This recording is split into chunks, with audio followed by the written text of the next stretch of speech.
नमस्कार साथियों, आपका एक बार फिर से स्वागत है एक शानदार सेशंस को लेकर के। आज की वीडियो में पढ़ेंगे हम राजस्थान इतिहास। इसके अंतर्गत पढ़ेंगे गुर्जर प्रत्यार वंश। ये टॉपिक ऑनलाइन या फॉर्मेट में पढ़ने वाले हैं, पूरा टॉपिक कवर करने वाले हैं। अगर वीडियो पर नए हो तो चैनल सब्सक्राइब कर लेना और बेल आइकन को दबा लेना, जिससे कि आने वाली वीडियो नोटिफिकेशन प्राप्त हो सके और अपने साथियों को शेयर करना न भूलें। तो चलिए आज की वीडियो स्टार्ट करते हैं। राजस्थान के में गुर्जर प्रत्यार वंश। प्रत्यार शब्द का अर्थ है द्वारपाल। क्या होता है? इनका द्वारपाल होता है। प्रत्यारों ने अरब आक्रमणकारियों से भारत की रक्षा की, अतः इनकी तुलना मौर्य व गुप्त राजाओं से की जा सकती है। किससे की जा सकती है? मौर्य और गुप्त राजाओं से की जा सकती है। गुर्जर प्रत्यारों ने लगभग 200 वर्षों तक अरब आक्रमणकारियों का प्रतिरोध किया। प्रत्यार स्वयं को लक्ष्मण वंशज, सूर्यवंशी या रघुवंशी मानते हैं। प्रत्यार स्वयं को क्या अपने आप को क्या मानते हैं? लक्ष्मण के वंशज, सूर्यवंशी और रघुवंशी मानते हैं। ग्वालियर अभिलेख में प्रत्यारों को सौमित्र, लक्ष्मण अद्भुत बताया गया है। Doctor RC. मजूमदार ने के अनुसार गुर्जर प्रत्यारों ने छठी से 12वीं शताब्दी तक अरब आक्रमणकारियों के लिए बंधक का कार्य किया। 8वीं-10वीं शताब्दी में उत्तर भारत में गुर्जर प्रत्यार वंश प्रभावशाली था। गुर्जर प्रत्यार का प्रभाव केंद्र मारवाड़ था। क्या था? मारवाड़ था। गुर्जर प्रत्यार की कुल देवी चामुंडा माता है। कौन सी? चामुंडा माता है। चामुंडा माता गुर्जर प्रत्यारों की कुल देवी है। गुर्जर प्रदेश में रहने के कारण प्रत्यार गुर्जर प्रत्यार कहलाए। गुर्जर प्रदेश के अंतर्गत नागौर का दक्षिणी भाग, जोधपुर, पाली का क्षेत्र आता है। कौन सा? नागौर का दक्षिणी भाग, जोधपुर और पाली का क्षेत्र आता है। गुजरात प्रदेश की राजधानी भीनमाल थी। पीलो मिलो या जालोर थी। क्या थी? भीनमाल, पीलो मिलो या जालोर थी। भीनमाल के प्राचीन काल में श्रीमाल के नाम से जाना जाता। भीनमाल को प्राचीन काल में किसके नाम से? श्रीमाल के नाम से जाना जाता। चीनी यात्री वैन सियांग की यात्रा वृत्तांत सी युग में कुचे लो या गुर्जर का देश का उल्लेख कहा गया है। क्या कहा गया है? सी युग में कुचेलो गुर्जर देश का उल्लेख करता है। कुचेलो की राजधानी पीलो मिलो है। क्या है? पीलो मिलो भीनमाल है। क्या है? पीलो मिलो भीनमाल थी। वैनसियांग को यात्रियों का राजकुमार या नीति का पंडित भी कहा जाता है। वैनसियांग को यात्रियों का राजकुमार, नीति का पंडित, शाक्य मुनि भी कहा जाता है। अरब यात्रियों ने गुर्जरों को जुर्ज कहा है। अल मसूद्दीन ने प्रत्यारों को अल गुर्जर कहा है। अल मसूद्दीन ने प्रत्यार राजा को बोरा कहा है। अल मसूद्दीन ने प्रत्यार राजा को क्या कहा है? बोरा कहा। और प्रत्यारों को क्या कहा था? अल गुर्जर। राजा राजा को बोरा कहा था। ये थी हमारी गुर्जर प्रत्यार की बेसिक जानकारी। अब स्टार्ट होता है गुर्जर प्रत्यार वंश। गुर्जर जाति का सर्वप्रथम उल्लेख बादामी के चालुक्य ने पुलकेशिन द्वितीय के एहलो अभिलेख में मिलता है। एहलो अभिलेख का रचयिता रवि कीर्ति जैन था। कौन था? रवि कीर्ति जैन था। देवली, ब्राह्मणपुर, नीलकुंड, पौंच गुर्जर व कराहाड़ अभिलेख गुर्जर नाम से संबंधित अभिलेख है। प्रत्यार महामारू मंदिर निर्माण वास्तुशैली के संरक्षित थे। राजस्थान में गुर्जर प्रत्यार मंदिर निम्नलिखित है: आदिवरा मंदिर उदयपुर, असमतका मंदिर आवानेरी, नीलकंठ मंदिर राजूरगढ़, हरिहर मंदिर ओसिया, सोमेश्वर मंदिर किराड़ू व कामेश्वर मंदिर अहुआ बरौली मंदिर स्थित है। मांडवपुर से कच्छ का क्षेत्र गुर्जर क्षेत्र कहलाता था। गुजरात प्रदेश का मुख्य कार्य गोपालन था। गुजरात प्रदेश का मुख्य कार्य क्या था? गोपालन था। गोपालन के हाथ की लाठी को गुर्ज कहा जाता था। लाठी गुर्ज से लड़ने वाले योद्धा गुर्जर कहलाए। जनश्रुति के अनुसार आबू पर्वत पर यह कुंड से निम्न वंश की उत्पत्ति हुई। यह कुंड से निम्न वंश की उत्पत्ति हुई। मंडोर के प्रत्यार वंश का उदय हुआ।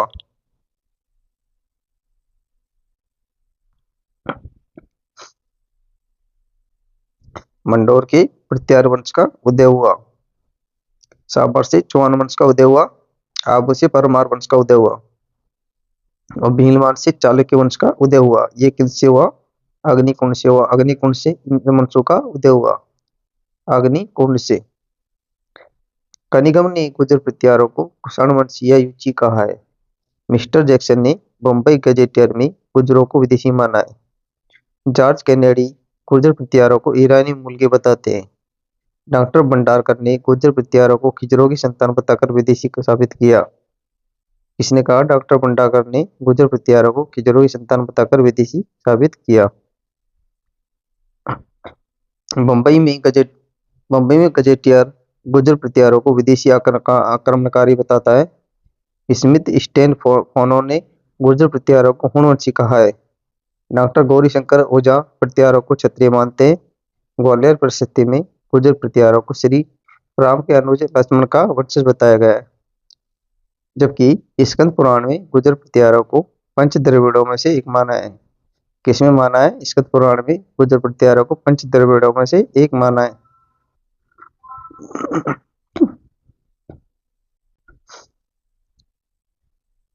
हरिवंश पुराण में गुर्जर प्रत्यारों को सूर्यवंशी राजा हरिश्चंद्र के वंशज माना है। मुणुत नैन्सी मारवाड़ रा परगनारी विगत के अनुसार गुर्जर प्रत्यारों की कुल 26 शाखाएं थी। कितनी थी? कुल 26 शाखाएं थी। मुणुत नैन्सी के अनुसार गुर्जर प्रत्यारों की शाखाएं मंडोर, बीनमाल, राजौरगढ़, उज्जैन, कन्नौज, मंडोज, आबनेरी और मेड़ता तक थी। किसके अनुसार? ये मुणुत नैन्सी के अनुसार। मंथन देव रामपुरा राजौरगढ़ का शासक था। गुर्जर प्रत्यार शासन में केंद्रीय सत्तात्मक राजतंत्र शासन था। गुर्जर प्रत्यार वंश ने शासन को सुविधा की दृष्टि से प्रांतों में विभाजित किया, जिसके अधिकारी राजस्थानीय राजपुरुष कहलाते थे। मुणुत नैन्सी के अनुसार गुर्जर प्रत्यार की दो प्रमुख शाखाएं थी, मंडोर की शाखा और भीनमाल की शाखा। गुर्जर प्रत्यार की सबसे प्राचीन शाखा मंडोर शाखा थी। कौन सी थी? मंडोर शाखा थी। मंडोर शाखा का संस्थापक रज्जेल था। कौन था? रज्जेल था मंडोर शाखा का। और भीनमाल शाखा का संस्थापक नागभट्ट प्रथम था। गुर्जर प्रत्यार वंश का संस्थापक हरिश्चंद्र भणौत था। कौन था? हरिश्चंद्र भणौत गुर्जर प्रत्यार वंश का संस्थापक था।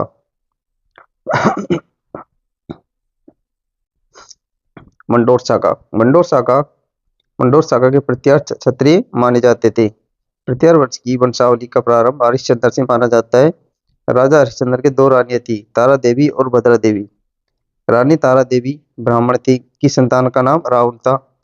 रानी भद्रा देवी क्षत्रिय के 4 पुत्र हुए, भोगवट, गद्दल और रज्जिल हुए थे।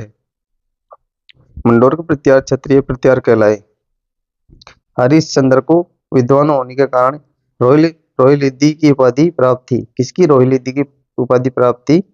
हरिश्चंद्र को प्रत्यारों का गुरु, गुर्जर प्रत्यारों का आदि पुरुष, गुर्जर प्रत्यारों का मूल पुरुष कहा जाता है। किसको? राजा हरिश्चंद्र को।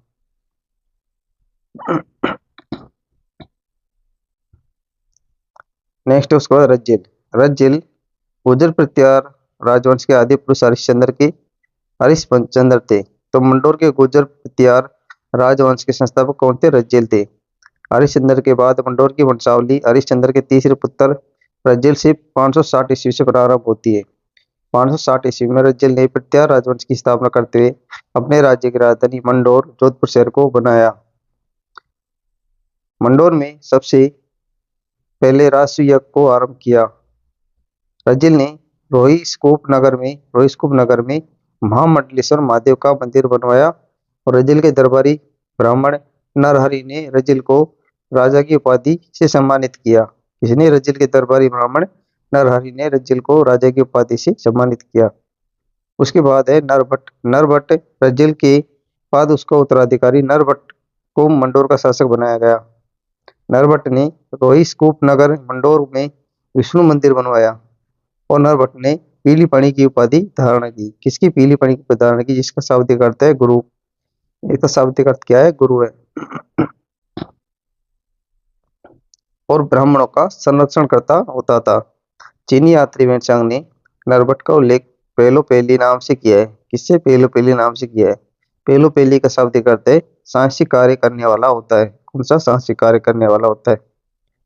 उसके बाद आता है नागभट्ट प्रथम। नागभट्ट प्रथम रज्जिल का पोता था जो बड़ा महत्वाकांक्षी था। नागभट्ट को नाहड़ नाम से भी जाना जाता है। नागभट्ट ने मेड़ता को जीतकर मंडोर से बेड़ंत कपूर को अपनी राजधानी बनाया। नागभट्ट की रानी रज्जिका देवी से 2 पुत्र हुए, भोज व तात। कौन से पुत्र? भोज व तात हुए। नागभट्ट प्रथम का बड़ा पुत्र तात था। कौन था? बड़ा पुत्र तात था। तात आध्यात्मिक प्रवृत्ति का होने के कारण उसने अपने राज्य छोटे भाई भोज को दे दिया और स्वयं मांडवे के पवित्र आश्रम में जाकर धर्म आचरण में परिवर्तित हुआ। क्या हुआ? धर्म आचरण में वो परिवर्तित हुआ। उसके बाद तात के पश्चात भोज प्रत्यारों का राजा बना शिलुक। शिलुक ने बलमंडल जैसलमेर के आसपास का क्षेत्र देवराज भाटियों को परास्त किया और शिलुक ने त्रावण में तवन क्षेत्र उत्तरी पश्चिमी राजस्थान का क्षेत्र पर अधिकार कर साम्राज्य का विस्तार किया। शिलुक ने जोधपुर में सिद्धेश्वर महादेव के मंदिर का निर्माण करवाया। जोट प्रत्यार। जोट प्रत्यार शिलुक के बाद उसका पुत्र जोट मंडोर के प्रत्यारों का राजा बना। जोट प्रत्यार एकमात्र प्रत्यारों में वीणावादक शासक हुआ। जोट प्रत्यारों ने गंगा में समाधि ली। इसकी जानकारी घटियाल अभिलेख से मिलती है। उसके बाद आता है कक ने मुंदगिरी मुंगेर बिहार में कोड़ों के साथ लड़ने में यश पाया और कक ने भाटी वंश की राजकुमारी पद्मनी से विवाह किया और पद्मनी के बाहुक नामक पुत्र हुआ। कौन सा? बाहुक नामक पुत्र हुआ। कक की दूसरी रानी दुर्लभ देवी से ककुक नामक पुत्र का जन्म हुआ। कक नागवट द्वितीय का प्रमुख सामंत था और कक ने बंगाल के धर्मपाल के विरुद्ध युद्ध में भाग लिया और कक व्याकरण ज्योतिष आदि का ज्ञाता एक कवि था। क्या था? ज्योतिष का ज्ञाता और एक कवि भी था। उसके बाद बाहुक ने 837 में मंडोर के विष्णु मंदिर में एक प्रशस्ति लगवाई जिसमें उसने अपने वंश के बारे में वर्णन किया। बाहुक के बाद उसका सौतेला भाई ककुक शासक बना। ककुक ने 2 स्तंभों का निर्माण करवाया। एक स्तंभ मंडोर जोधपुर में तथा दूसरा स्तंभ रोहिस्कूप नगर मंडोर में। ककुक ने 861 में 2 शिलालेख लगवाए जिन्हें घटियाला लेख के नाम से जाना जाता है। घटियाला अभिलेख के अनुसार ककुक ने आबिरों को पराजित करके घटियाला में महाजनों को बसाया और उनके व्यापार में वृद्धि की। रघुवंश प्रत्यारों ने चावंडो से प्राचीन गुर्जर देश छीन लिया और अपनी राजधानी भीनमाल को बनाया। भीनमाल शाखा के प्रत्यारों की उत्पत्ति के विषय में जानकारी ग्वालियर प्रशस्ति से मिलती है। ग्वालियर प्रशस्ति प्रत्यार शासक मीर भोज प्रथम के समय उत्कीर्ण हुई। प्रसिद्ध कवि राजशेखर के ग्रंथों से भी भीनमाल के प्रत्यारों की जानकारी मिलती है। उसके बाद आता है नागवट प्रथम 730 से 756। नागवट प्रथम को नागवालोक के नाम से भी जाना जाता है। नागवट प्रथम के दरबार को नागवालोक दरबार कहते हैं। नागवट प्रथम ने भीनमाल को चावंडों से जीता था और 730 ईस्वी में भीनमाल जालोर को राजधानी बनाया। भीनमाल में प्रत्यार वंश की स्थापना नागवट प्रथम ने की। नागवट प्रथम को प्रत्यार साम्राज्य का संस्थापक कहा जाता है। इसकी जानकारी में पुलकेशिन द्वितीय के अभिलेख से प्राप्त होती है। नागवट प्रथम को नारायण की मूर्ति का प्रतीक राम का प्रत्यार कहा जाता है। क्षत्रिय ब्राह्मण इंद्र के दमकनाशक मिलिचनाशक आदि विभिन्न उपनामों से भी नागवट प्रथम को जाना जाता है। नागवट प्रथम ने आबू जालोर आदि को जीतकर उज्जैन अवंतिका को अपनी दूसरी राजधानी बनाया था। डॉक्टर दशरथ शर्मा के अनुसार नागवट प्रथम की राजधानी जालोर थी।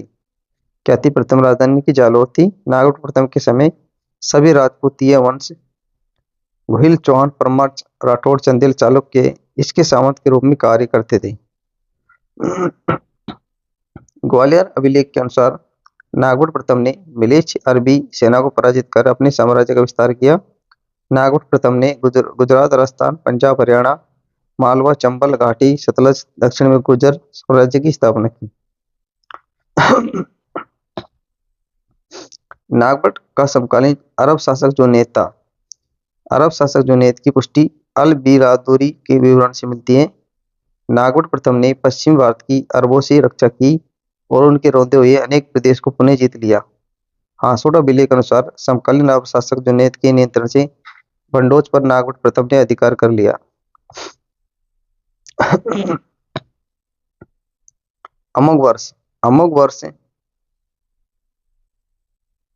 संजन ताम्रलेख 871 के अनुसार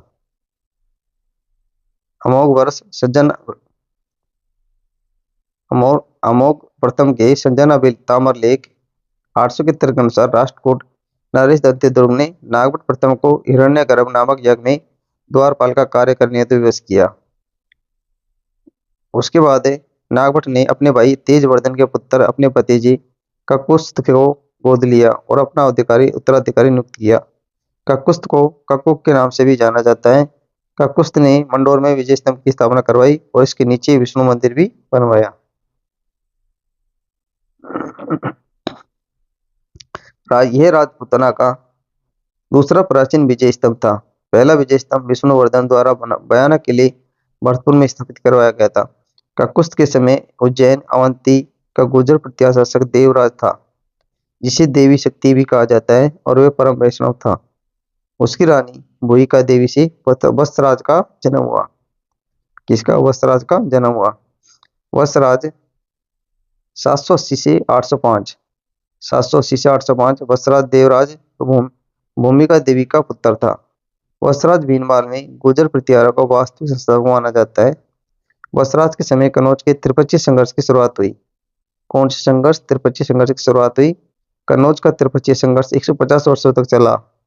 कन्नौज का त्रिपक्षीय संघर्ष 8वीं सदी में प्रारंभ हुआ। सम्राट हर्षवर्धन की मृत्यु 647 ईस्वी के बाद उत्तरी भारत के राजनीति की दूरी कन्नौज पर अधिकार करने हेतु संघर्ष प्रारंभ हो गया था। उत्तर भारत के गुर्जर प्रतिहार भारत के राष्ट्रकूट वंश पूर्व में बंगाल के पान वंश के बीच त्रिपक्षीय संघर्ष हुआ था। कौन से? गुर्जर प्रतिहार दक्षिण भारत के राष्ट्रकूट वंश पूर्व में बंगाल के पाल वंश के बीच त्रिपक्षीय संघर्ष हुआ था, जिसमें उत्तर भारत के गुर्जर प्रतिहार और दक्षिण भारत के महाराष्ट्र के राष्ट्रकूट और पूर्वी बंगाल के पाल वंश, इन दोनों को मिलकर कन्नौज नामक स्थान को लेकर के त्रिपक्षीय संघर्ष हुआ था। कौन सा? त्रिपक्षीय संघर्ष हुआ था इन तीनों के मध्य। कन्नौज के त्रिपक्षीय संघर्ष में गुर्जर प्रतिहार विजयी हुए। कौन हुए थे? गुर्जर प्रतिहार विजयी हुए थे। ये लोग विजयी हुए थे इसमें। परंतु वत्सराज राष्ट्रकूट राजा ध्रुव से हार गया और प्रतिहार पाल शासकों पर अपनी विजय की खुशी में ध्रुव ने गंगा यमुना के चिन्हों को राष्ट्रकूट कुल चिन्ह एम्बलस में शामिल किया। कन्नौज को कुश स्थल महादेव नगर के नाम से भी जाना जाता था। त्रिपक्षीय संघर्ष के समय कन्नौज पर शक्तिहीन आयुध वंश इंदिरा युद्ध चक्रा युद्ध के शासकों का शासन था।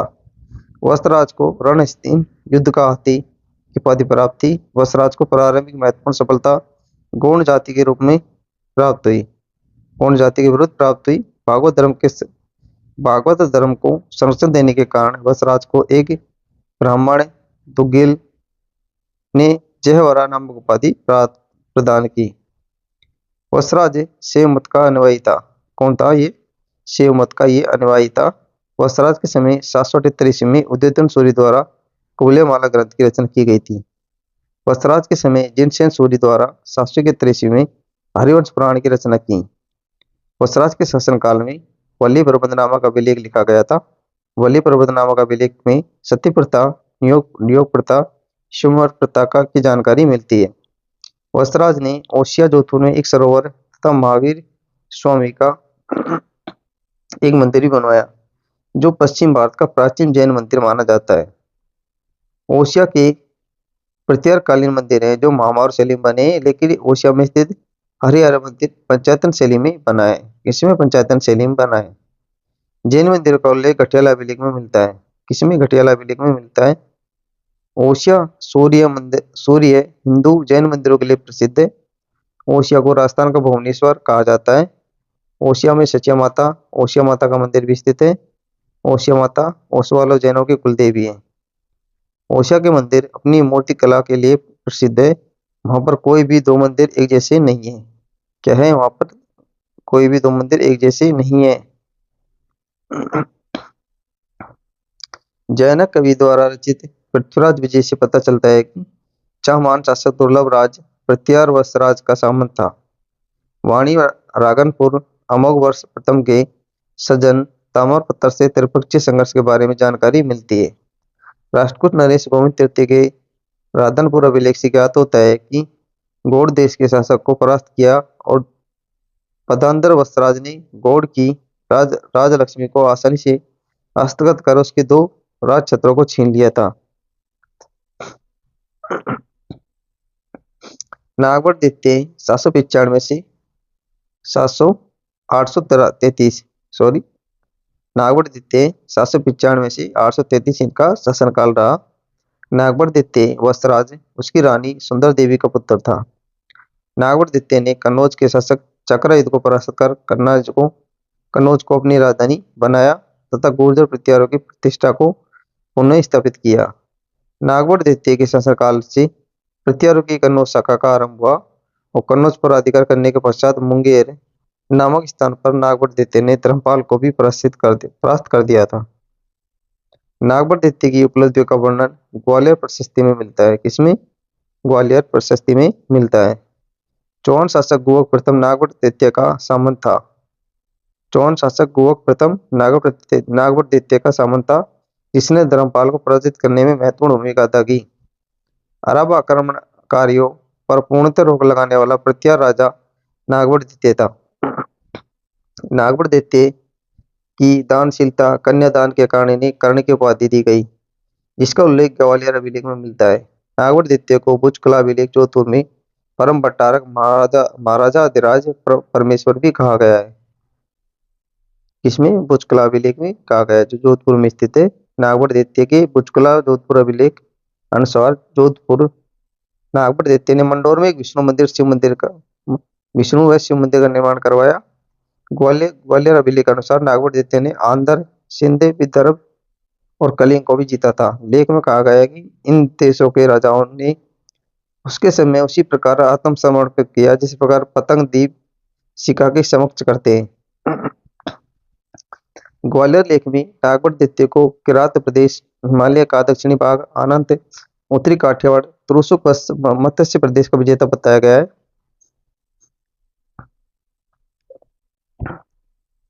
चंद्र प्रभसूरी प्रभाग चरित्र ग्रंथ के अनुसार 23 अगस्त 833 को ईस्वी को नागवर द्वितीय ने गंगा में जल समाधि ले ली थी। मनीष ईस्वी रागनपुर अभिलेख से पता चलता है नागवर द्वितीय ने अपने पिता वत्सराज की पराजय का बदला लेने हेतु राष्ट्रकूट शासक गोविंद तृतीय से युद्ध करता है, परंतु इसी पराजय का सामना करना पड़ता है। राष्ट्रकूटों से हार के पश्चात राजशासन नहीं पाया और कुछ समय बाद कन्नौज शासक चक्रयुध धर्मपाल द्वारा नामजद शासक को पराजित कर कन्नौज पर अधिकार कर कन्नौज को अपने राज्य की राजधानी बनाया था। रामभद्र 833 से 834 लगभग 4 साल के आसपास ये शासन करता है। नागवर द्वितीय के बाद उनकी रानी इष्टा देवी से उत्पन्न पुत्र रामभद्र प्रतिहारों का शासक बना। रामभद्र को राम तथा रामदेव कहा जाता था। बादल अभिलेख के अनुसार रामभद्र को पालों के विरुद्ध हार का सामना करना पड़ा। रामभद्र की रानी अप्पा देवी से मिहिर भोज का जन्म हुआ। किसका? रामभद्र की रानी अप्पा देवी से मिहिर भोज का जन्म हुआ। मिहिर भोज 836 से 855 तक शासक रहता है। मिहिर भोज रामभद्र का पुत्र था तथा माता का नाम अप्पा देवी था। मिहिर भोज का शाब्दिक अर्थ है सूर्य का प्रतीक। क्या है सूर्य का प्रतीक? ये मिहिर भोज राजा है। मिहिर भोज ने अपने पिता रामभद्र की हत्या कर प्रतिहारों का शासक बना। मिहिर भोज को प्रतिहारों में पितृहंता शासक कहा जाता है। मिहिर भोज को प्रतिहारों में क्या कहा जाता है? पितृहंता शासक कहा जाता है, क्योंकि इसने अपने पिता की हत्या करके शासक बना था। मिहिर भोज का काल गुर्जर प्रतिहार वंश का चरमोत्कर्ष काल था। मिहिर भोज का काल गुर्जर प्रतिहार वंश का चरमोत्कर्ष का काल था। मिहिर भोज गुर्जर प्रतिहार वंश में सबसे शक्तिशाली राजा था। मिहिर भोज प्रतिहार वंश का कट्टर इस्लामी विरोधी था। मिहिर भोज ने बलपूर्वक बहुत से मुसलमानों को हिंदू बनाया और ग्वालियर प्रशस्ति में मिहिर भोज के बारे में महत्वपूर्ण जानकारी मिलती है। ये प्रशस्ति मिहिर भोज प्रथम के काल में लिखी गई थी। मिहिर भोज को प्रभास पाटन, आदिवरा, सार्वभौम, मालवा चक्रवर्ती की उपाधियां प्राप्त थी। मिहिर भोज को ग्वालियर अभिलेख में आदिवरा की उपाधि भी प्राप्त थी। मिहिर भोज को दौलतपुर अभिलेख में प्रभास पाटन की उपाधि प्राप्त थी।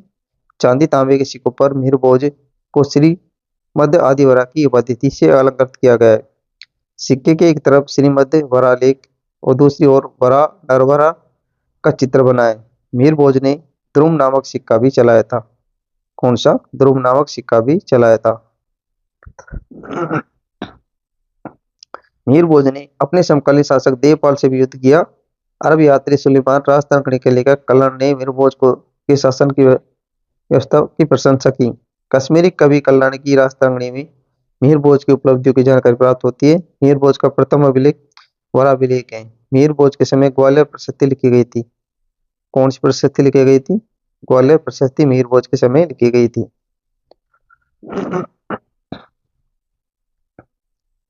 मीर भोज द्वारा रचित ग्रंथ विधा विनोद, भोज चंपू, योग सूत्र व्रति, शब्द अनुशासन, कृत्य कल्पत्रु, राज मृडांड, प्राकृतिक व्याकरण, आयुर्वेद सर्वस्व, श्रृंगार प्रकाश, युक्ति कल्पत्रु, राज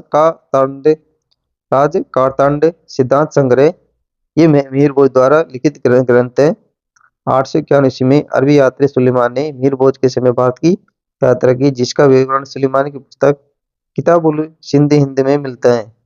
सुलेमान गुर्जर प्रत्यारों और पाल शासकों की तत्कालीन आर्थिक, राजनीतिक, सामाजिक दशा का वर्णन भी करता है। कौन सा अरबी यात्री सुलेमान? अरबी यात्री सुलेमान के अनुसार मीर भोज के पास विशाल अश्व सेना थी। कौन सी? विशाल अश्व सेना थी और वह इस्लाम का शत्रु है। उसका साम्राज्य समृद्ध है, जिसमें सोने चांदी की बहुत सी खाने हैं और राज्य चोरी डकैती से मुक्त था। सुलेमान के अनुसार मीर भोज अरबों का स्वाभाविक शत्रु है। उसने पश्चिम में अरबों का प्रसार रोक दिया था। मीर भोज पर एक कवि को प्रत्येक श्लोक पर 1 लाख मुद्राएं प्रदान करता था। मीर भोज इस्लाम की दीवार है और मीर भोज अरबों का मित्र है। हिंदू काफिरों का देश है। हिंदुस्तान का काफिरों का देश है। ये किसने कहा था? अरबी यात्री सुलेमान ने कहा था।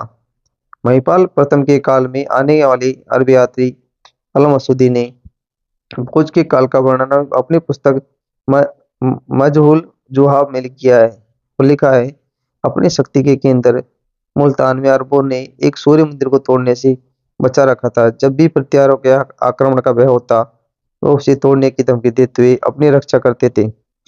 अरबी लेखक अल बिलादुरी ने लिखा है, अरबों को अपनी सुरक्षा के लिए सुरक्षित स्थान मिलना कठिन था। उन्होंने झील के किनारे अल हिंद सीमा पर अल महफूज नामक एक शहर बसाया, जिसका अर्थ है सुरक्षित होता था। इन विवरणों से स्पष्ट है कि भोज ने पश्चिमी अरबों के प्रसार को रोक दिया था। मीर भोज ने पाल वंश के शासक देवपाल के पुत्र विग्रहपाल, नारायण पाल तथा राष्ट्रकूट वंश के कृष्ण द्वितीय को कलंजर के शासक जयशक्ति भोज ने नर्मदा नदी के किनारे हराकर अंतिम रूप से कन्नौज पर अपना अधिकार का जब जमाया। राष्ट्रकूट शासक कृष्ण तृतीय से मालवा प्रदेश जीता और मालवा चक्रवर्ती की उपाधि धारण की। इसकी जानकारी हमें ग्वालियर शिलालेख एवं अरबी यात्री सुलेमान की यात्रा वृत्तांत से प्राप्त होती है। प्रोफेसर रे के अनुसार भोज की दास्तां स्वीकार करने वाला चंदेल नरेश जयशक्ति था। गुर्जर प्रत्यारों की अश्व सेना तत्कालीन भारत में सर्वश्रेष्ठ थी। मीर भोज वैष्णव धर्म का अनुयायी था। मीर भोज ने विष्णु को सगुण व निर्गुण दोनों रूपों में पूजा तथा विष्णु को ऋषिकेश कहा। उत्तर प्रदेश के बगरमा लेख में इसे संपूर्ण पृथ्वी को जीतने वाला बताया है और 893 ईस्वी के एक प्रत्यार लेख से दंडपासी नामक पुलिस अधिकारी का भी उल्लेख मिलता है। मीर भोज ने कलचुरी, चेदी, कुहिलोत से मैत्री संबंध स्थापित किए और इन वंश के राजाओं ने उसके अभियानों में सहायता की। मीर भोज के बाद महेंद्रपाल प्रथम 885 से 910 ईस्वी 15 वर्ष तक इन्होंने शासन किया। मीर भोज के बाद उसका पुत्र महेंद्रपाल प्रत्यार राजाओं का राजा बना। मीर भोज उसकी पत्नी चंद्र भट्टारिका देवी से उत्पन्न पुत्र महेंद्रपाल प्रथम शासक बना, जिसने अपने पिता से मिले साम्राज्य को अस्तुरीय बनाए रखा और महेंद्रपाल का गुरु दरबारी कवि राजशेखर था। राजशेखर ने महेंद्रपाल की परम भट्टारी की महाराजाधिराज परमेश्वर की उपाधियों का उल्लेख किया है।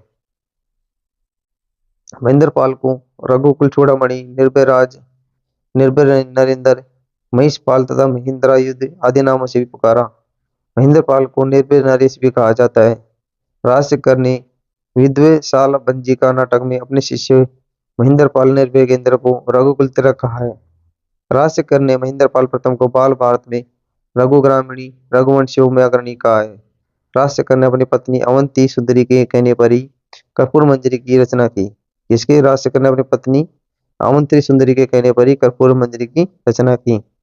महेंद्र पाल के प्रथम गुरु विराट सभा के दरबारी राजशेखर की रचना से कन्नौज के विभव की समृद्धि का पता चलता है। राजशेखर ने कर्पूर मंजरी, प्रबंध कोश, बाल रामायण, बाल भारत, प्रचंड पांडव, विचार पांडव, विशाल भंजी का नाम से नाटक व काव्य विमान, सारी विलास, भुवन कोश नामक ग्रंथों की रचना की। इतिहासकार BN पाठक ने अपने ग्रंथ उत्तर भारत का राजनीतिक इतिहास में प्रत्यार शासक महेंद्रपाल प्रथम को हिंदू भारत का अंतिम महान हिंदू सम्राट माना। महेंद्रपाल प्रथम के शासनकाल से संबंधित घटनाओं की सूचना देने वाले लेख बहिर भोज के लेखों से अधिक मात्रा में मिले। महेंद्रपाल प्रथम के अभिलेखों में बिहार शरीफ पटना में चौथे वर्ष के 2 लेख, रामज्ञा व गुनियार गया से प्राप्त 8वें 9वें वर्ष के अभिलेख, इटकोरी, हजारीबाग तथा पहाड़पुर राजशाही बंगाल से प्राप्त 5वें वर्ष का अभिलेख आदि उल्लेखनीय है। महेंद्रपाल प्रथम के काठियावाड़, पूरी पंजाब, झांसी तथा अवध से भी उल्लेख उसके लेख मिले। महिपाल प्रथम 914 से 943। महिपाल को चितिपाल, विनायकपाल, हेरमपाल के नाम से भी जाना जाता है। राजशेखर महेंद्रपाल महिपाल का दरबारी कवि था। महिपाल ने भी राजशेखर को आश्रय दिया था। राजशेखर ने महिपाल प्रथम को आर्यव्रत का महाराज अधिराज, रघुकुल मुक्तामणि, रघुकुल मुकुटमणि के नाम से पुकारा। राजशेखर ने महिपाल को बाल भारत नामक नाटक में रघुवंश मुक्तामणि, रघुवंशीय मोतियों में मणि के समान आर्यव्रत का महाराज राज लिखा। महिपाल गुजरात पर भी अधिकार था। इसका सामंत धरणी विराग शासन करता था। महिपाल के समय 915 ईस्वी में अरब यात्री अल-मसूदी भारत आया।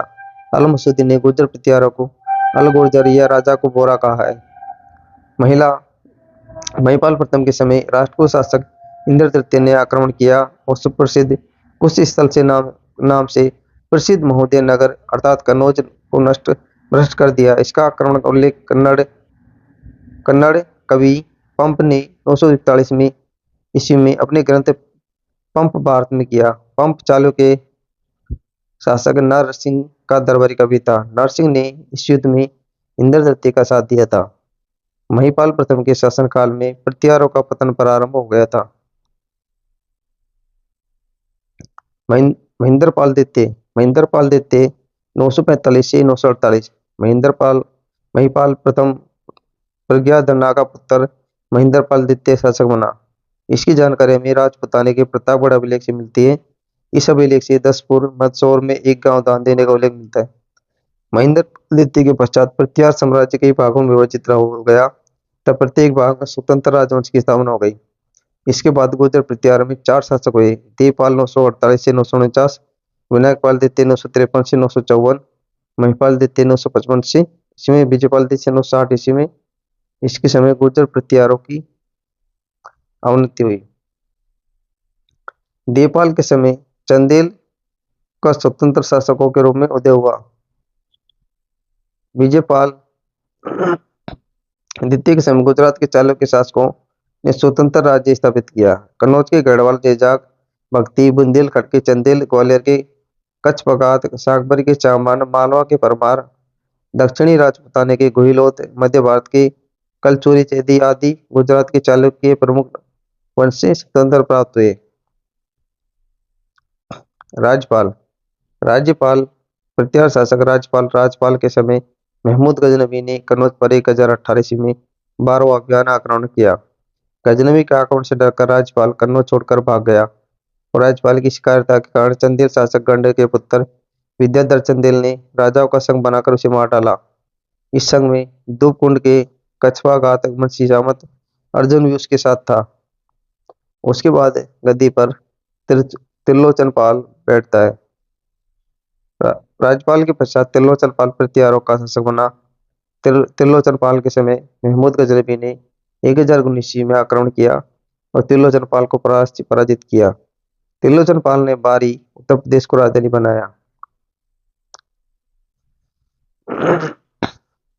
प्रत्यार वंश का अंतिम शासक यशपाल 1036 ईस्वी में बना। 11वीं शताब्दी में कन्नौज पर गढ़वाल वंश ने अपनी अधिकार स्थापित कर लिया। इस प्रकार प्रत्यारों के साम्राज्य का 1093 ईस्वी में पतन हो गया। प्रभाकर वर्धन ने गुर्जर प्रत्यार साम्राज्य को समाप्त कर वर्धन वंश की स्थापना की। किसकी की? वर्धन वंश की स्थापना की। तो साथियों, ये था राजस्थान का गुर्जर प्रत्यार वंश। इसमें हमने पूरा डिटेल से पूरे टॉपिक को कवर किया। थोड़ा वीडियो लंबा हुआ पर सभी चीजों को हमने डिटेल वाइज कवर किया। सभी साथियों से गुजारिश है, चैनल को सब्सक्राइब जरूर करें और अपने साथियों में शेयर करें। मिलते हैं ऐसे ही अगले टॉपिक चौहान वंश को लेकर के, जिसमें हम डिटेल से कवर करेंगे। तो आज के लिए इतना ही। तब तक के लिए थैंक यू, धन्यवाद।